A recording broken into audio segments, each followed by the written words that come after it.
মানে একটা মুঘল সাম্রাজ্যের পত্তন করার জন্য এখানে অভিষেক বন্দ্যোপাধ্যায় চেষ্টা চালাচ্ছেন। নিয়ে একটা এমপি ওনার এত বড় আসপদ্দা কোথা থেকে আসে? সংবিধানের শপথ নিয়ে সাংবিধানিক পদ হচ্ছে চিফ ইলেকশন কমিশনার, তাকে উনি বলেছেন মাটি খুঁড়ে বার করে আনবে, বিএলও তো কোন ছাড়। তাহলে এনার বিরুদ্ধে অবিলম্বে ভারত সরকারের মামলা করা উচিত। বিনাশকালে বিপরীত বুদ্ধি, অভিষেক বন্দ্যোপাধ্যায় সেটা হয়েছে।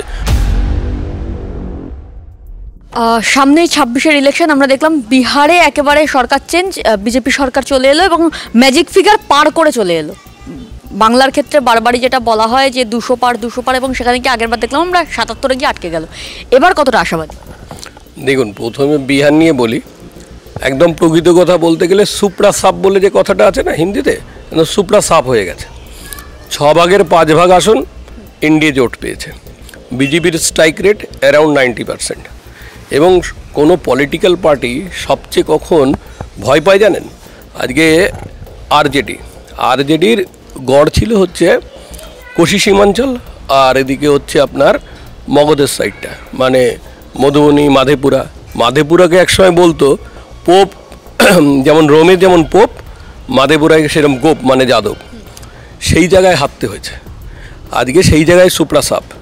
আজকে মিম পার্টি কোশি সীমাঞ্চলে কংগ্রেস এবং আরজেডির থেকে ভালো রেজাল্ট করেছে। এর মিনিং কি? মুসলিমরা যেখানে এমএলএ পাঠাতে পারে সেখানে মুসলিম সম্প্রদায়ের লোক এমআইএমকে বেছে নিচ্ছে। এটা যে একটা পলিটিক্যাল পার্টির জন্য কতটা ডিজাস্টার। ইন্ডি জোটের একেবারে যে পিন্ডি চটকে গেছে। দেখুন, ইন্ডি জোট বানিয়েছিল কাদের নিয়ে? রাহুল গান্ধী নিয়ে আমি নতুন কিছু বলবো না। উনি 20 বছর ধরেই পলিটিক্সে শিক্ষানবিশ, সেই শিক্ষানবিশই রয়ে গেছেন। আর ওদিকে অখিলেশ যাদব, এদিকে হচ্ছে আপনার তেজস্বী, উদ্ধব ঠাকরে, সব গেছে। এবার মমতা বন্দ্যোপাধ্যায়ের পালা। পশ্চিমবঙ্গের জনগণ বিগত 15 বছর ধরে যে পাপকে সহ্য করছে, সেই পাপের ঘোড়া পূর্ণ। সেই পাপকে বিদায় করার জন্য পশ্চিমবঙ্গের মধ্যবিত্ত সমাজ থেকে শুরু করে গরিব খেটে খাওয়া মানুষ, নিরন্ন মানুষ, তারা পর্যন্ত ক্ষিপ্ত। আজকে একটা তোষণবাদী রাজনীতি করে উনি যে টিকে থাকার মরিয়া চেষ্টাটা করছেন এবং আগামী দিনে করবেন। মুখ্যমন্ত্রী এবং তার সরকার তো বারবারই বলছে যে এবার এসআইআর যে হচ্ছে, এই এসআইআর এর প্রভাবে যারা বাদ যাবেন, একটা ব্যাপক সংখ্যক মানুষ বাদ যাবেন, সেখানে কিন্তু মতুয়া ভোট কমবে বিজেপির ক্ষেত্রে, এবং পাশাপাশি দেখা যাবে যে সংখ্যালঘু ভোট সেটাও কিন্তু অনেক ক্ষেত্রে কমবে। না, বিষয়টা দেখুন, বাদ কারা যাবে? কোনো বৈধ ভোটার বাদ যাবে না। বাদ যাবে রোহিঙ্গারা, বাদ যাবে বাংলাদেশ থেকে মুসলিম অনুপ্রবেশকারীরা। আমি অনুপ্রবেশকারী বলতে একদম পরিষ্কার বলছি, মুসলিম অনুপ্রবেশকারী। কোনো হিন্দু ভারতবর্ষে অনুপ্রবেশকারী নয়, তারা শরণার্থী।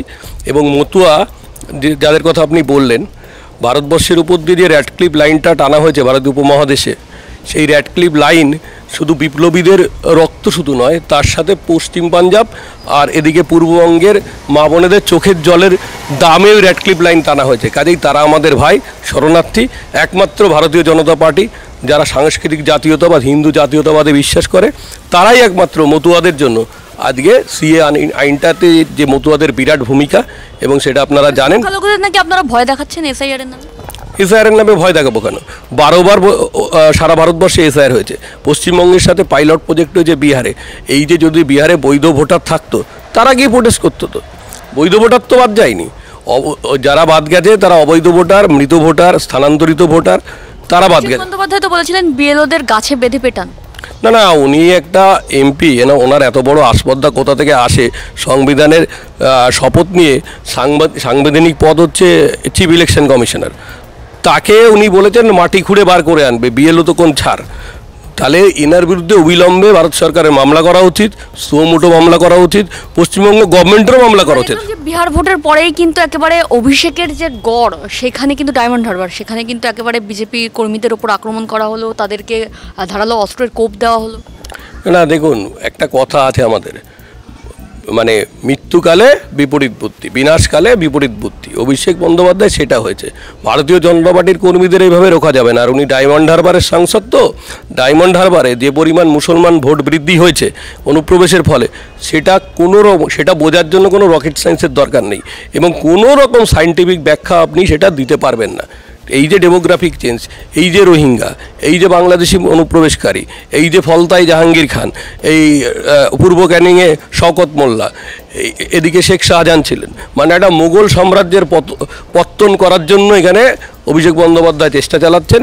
সে প্রচেষ্টা ভারতীয় জনতা পার্টি আগেও রুখেছে, ভবিষ্যতেও রুখবে। ধন্যবাদ।